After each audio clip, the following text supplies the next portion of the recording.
Buenos días compañeros, mi nombre es Einar José Landeros Areníbar y el día de hoy yo les vengo a hablar acerca del caso clínico que sería fractura mandibular. Primero tenemos que definir qué es una fractura mandibular. Una fractura mandibular es meramente una rotura del hueso. Aquí se puede ver un ejemplo que es completamente una rotura del hueso, y también puede existir lo que son las luxaciones mandibulares, perdón, que es cuando significa que la parte inferior de la mandíbula o del maxilar inferior se sale de su lugar, que sería esta parte de aquí, que sale de su lugar, que se zafa, y en ese sentido que no, la articulación pues no está conectada, es una luxación. Ahora, el caso clínico presentado el día de hoy es de la señora Marisela. Es una paciente del servicio de traumatología de un hospital grande. Es una viuda de 82 años que ha vivido sola durante los últimos 5 años desde la muerte de su marido. Su hija la encontró en el suelo de su casa, donde se había caído. La señorita Marisela fue ingresada en el servicio de urgencias, donde una radiografía reveló fractura de mandíbula debido a una osteoporosis grave. Está en el cuarto día postoperatorio después de una cirugía maxilar. Esta cirugía estable se le ha administrado un comprimido de oxicodona para el dolor. El profesional de enfermedad del turno de noche informa que la señora Marisela ha estado llorando en ocasiones durante la noche. Cuando intentaron hablar con ella, la señora Marisela se negó a tener ningún problema y afirmó que está bien. Ella pesa 54 kilogramos y mide 161 centímetros. Come menos del 50% de requerimiento, por lo que se les sugiere una nutrición enteral artesanal con una duración de 50 semanas. Este sería el caso clínico presentado.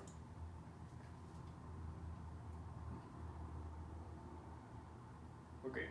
Ahora, la importancia de la nutrición enteral en una fractura de mandíbula.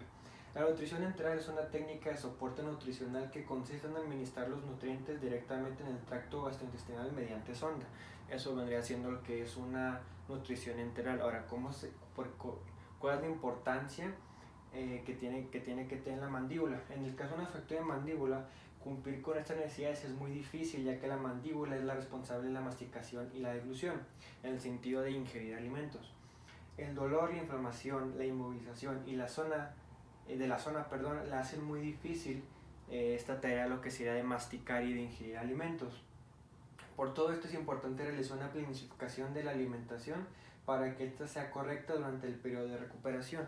Es puesto que es importante porque debido a que la mandíbula, el maxilar inferior, no tiene la fuerza necesaria y se siente dolor, está zafado, tiene una rotura, pues la cantidad de alimentos, o mejor dicho, no puede ingerir en ciertos casos alimentos.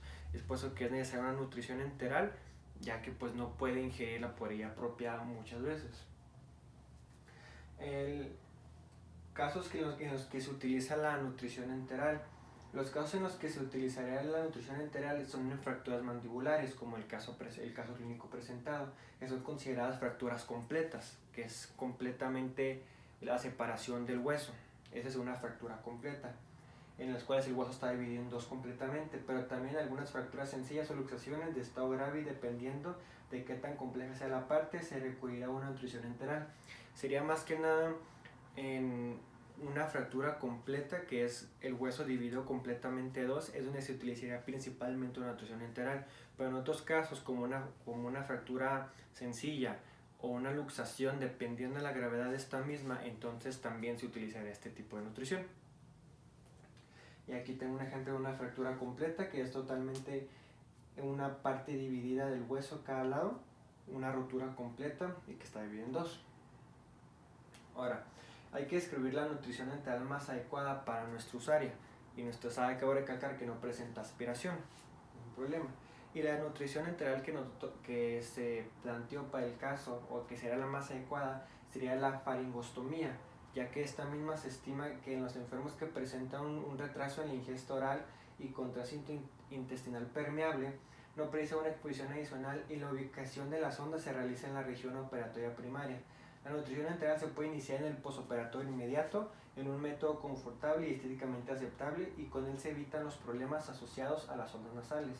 Principalmente podemos relacionar que este método, que es la faringostomía, que se introduce en la sonda por la faringe, es el método más, por así decirlo, más sencillo, más práctico, y sobre todo la forma estética, ya que también influye mucho en cómo se siente el paciente, el usuario en este caso, pues también no se vería tan abrumadora o no sería tan aterradora como podría considerar el paciente.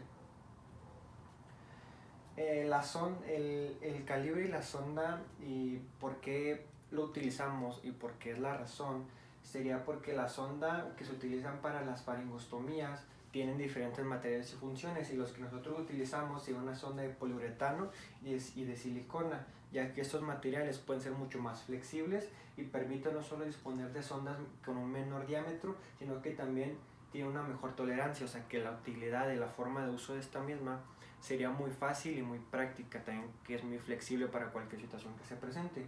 Y el diámetro de la sonda está oscilando entre 2.7 milímetros a 6.7 milímetros, más o menos es lo estimado, y es la sonda que se utilizaría.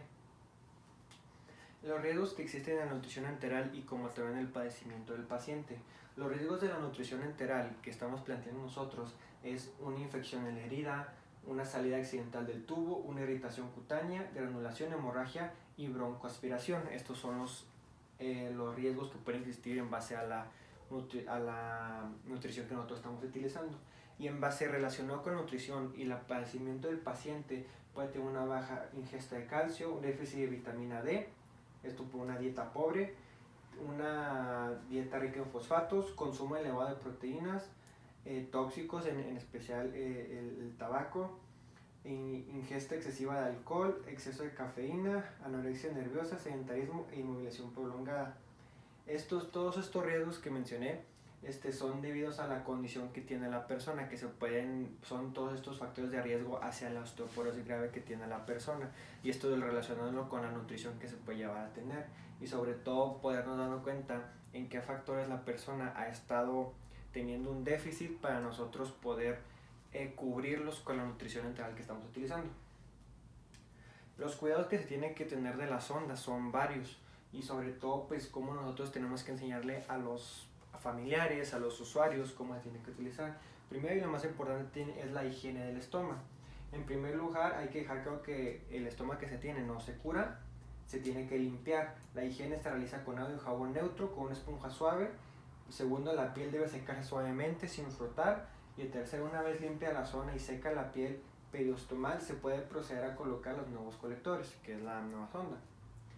La limpieza del estómago y de la zona periostomal, se tiene que enseñar la higiene, como bien mencionamos, los pasos, y también la forma de cambiar el dispositivo. También se tiene que tener en cuenta la medición del estómago, del dispositivo, para no confundirlo, no poner uno más grande, uno más pequeño y que pierda su eficacia.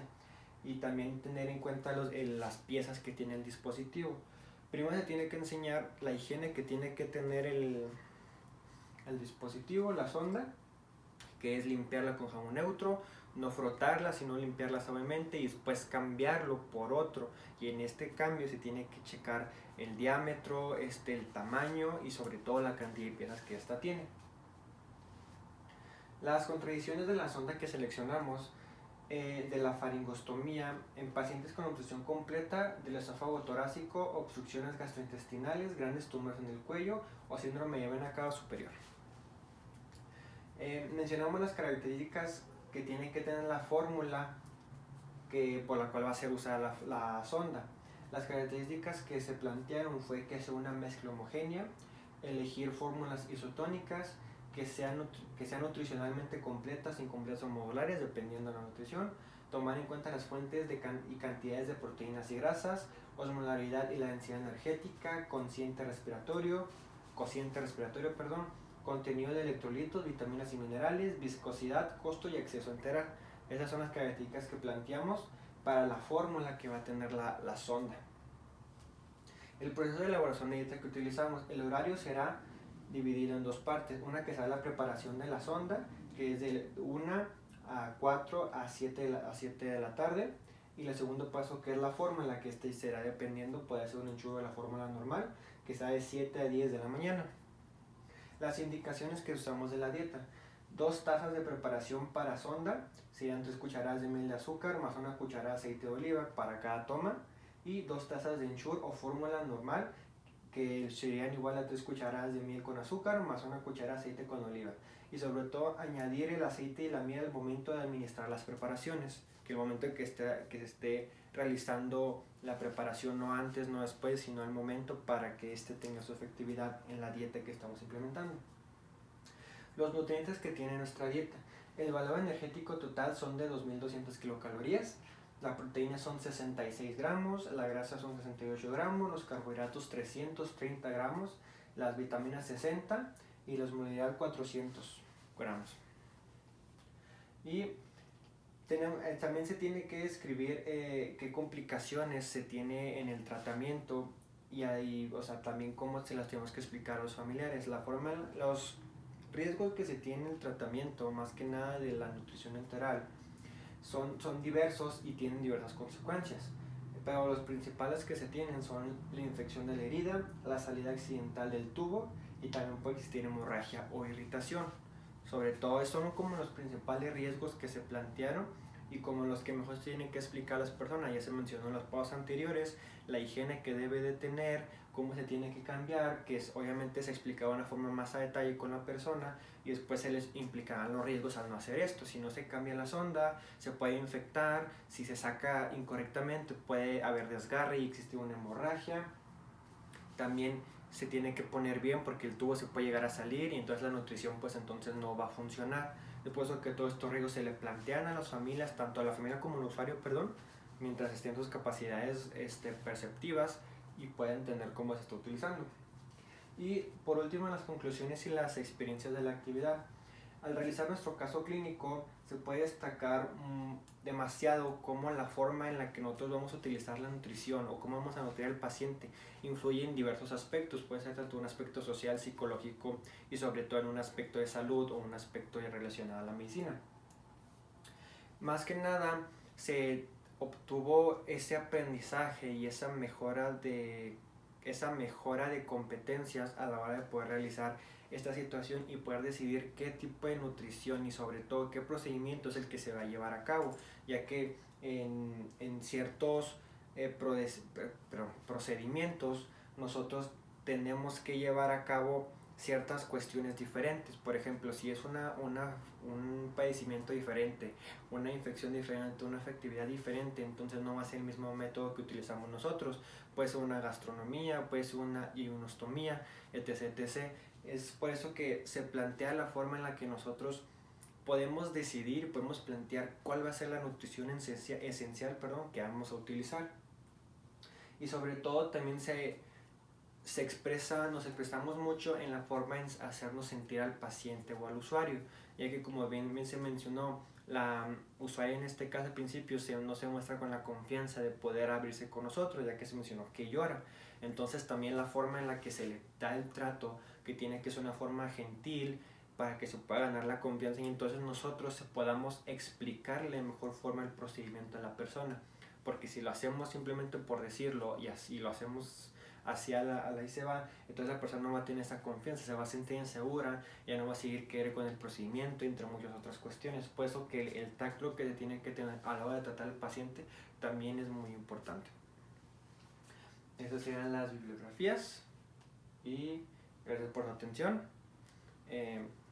Sería todo por mi parte, gracias y apoyen al Santos en la final. Gracias.